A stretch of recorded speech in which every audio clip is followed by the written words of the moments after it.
In this module, we will explore the peptides that have gained attention in the field of aging and longevity. Epitalon is one of the most well-known peptides in the anti-aging space because it targets several of the biological processes associated with aging, including telomere maintenance, circadian rhythm regulation, immune aging, and mitochondrial function. It is made up of 4 amino acids: alanine, glutamic acid, aspartic acid, and glycine. So, Epitalon was developed from a naturally occurring peptide called epithalomine. It is the parent peptide produced in the pineal gland. Now, pineal gland is that cone-shaped gland that is found in the brain. It plays an important role in aging by 2 pathways. Number one, it produces melatonin, which regulates our sleep-wake cycle. And number two, supporting telomerase activity, the enzyme that helps maintain telomeres, the protective caps on our chromosomes associated with cellular aging. So let's start with the effect of melatonin and aging first. So melatonin acts as a powerful antioxidant, helping neutralize free radicals and reduce oxidative stress.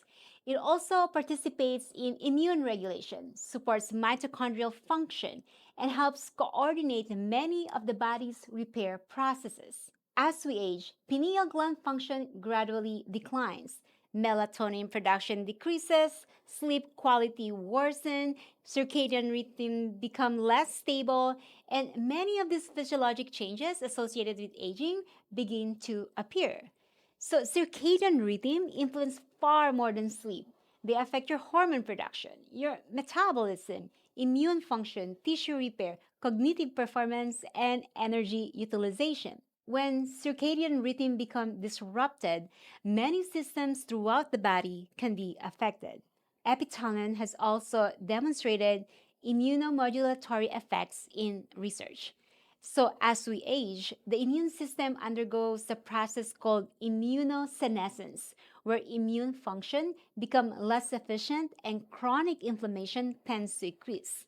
So the biggest human study in this category was the 266 elderly patient over 6 to 8 years. So participants that received epithalamine, which is the parent peptide, decreased the mortality rate by 1.6 to 1.8 fold, and acute respiratory infection dropped by 2 to 2.5 times. Now, another study looked at lymphocytes, which are the key immune cells. So it was taken from people ages between 76 to 80. When Epitalon was applied, it literally unlocked genes that aging had shut down. So Epitalon helped old immune cells start reading their genetic instruction again. So another area is mitochondrial health. Mitochondrial dysfunction is considered a major contributor to aging.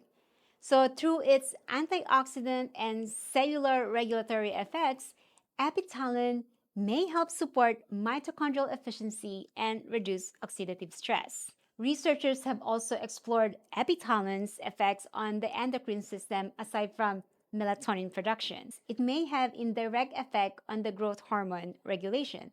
Although Epitalon is not a growth hormone secretagogue like the sermorelin or CJC1295, researchers believe that it may indirectly support normal growth hormone release by improving the circadian rhythm.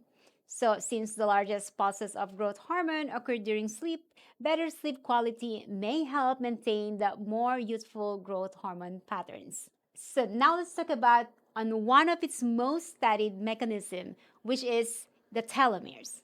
So to understand why this matters, we first need to understand what a telomere is. So telomeres are protective caps located at the end of our chromosomes. You can think of them like the plastic tips at the end of your shoelaces. Their job is to protect our genetic material during cell division. So every time a cell divides, telomeres become slightly shorter. Eventually, they become so short that the cell can no longer divide effectively and may enter senescence, meaning remains alive but no longer functioning properly. So, or it may die altogether. So this shortening process is considered one of the fundamental drivers of biological aging. An enzyme called telomerase helps maintain and rebuild the telomeres. So, several laboratory and animal studies have suggested that Epitalon may stimulate telomerase activity, so helping preserve telomere length and support the ability of cells to continue normal replication and repair. So, in fact, in 2025, studies showed that Epitalon telomere length in normal human cells in a dose-dependent manner. It did this by activating the telomerase, the enzyme that rebuilds the protective caps on our chromosomes. So in normal cells, it used the safe telomerase pathway, not the alternative mechanism seen in cancer cells, which is a meaningful safety signal when it comes to cancer biology. So speaking of cancer biology, there are several experimental studies have suggested that Epitalon may exhibit anti-tumor properties. Researchers have observed inhibition of tumor cell proliferation, increasing apoptosis, which the program cell death, and reduce the growth of certain cancer cell lines in laboratory settings. Additionally, studies have suggested that Epitalon may enhance the effectiveness of certain chemotherapy treatments while potentially reducing some treatment-related toxicity.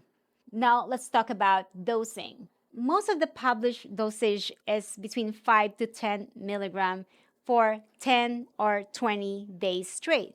However, in the biohacking and peptide communities, Epitalon is generally used at substantially lower doses because it is considered more potent than the original extract of epithalamine. But here's the thing, there is no controlled human dosing study with synthetic epitalon as opposed to the epithalamine. However, many common protocols follows the rule of go low and slow. So most of the protocols that you see in the biohacking world is starting from 250 to 500 micrograms daily for 20 days or 1 to 2 milligram daily for 10 days. Many users repeat these cycles every 3 to 4 months. For cycling, it's 10 to 20 days straight, followed by approximately 3 months off before beginning another cycle. Thank you for watching, and if you like this video, please like and subscribe, and if you have questions, comment below and I will make sure to answer them. And as always, educational purposes only and not medical advice.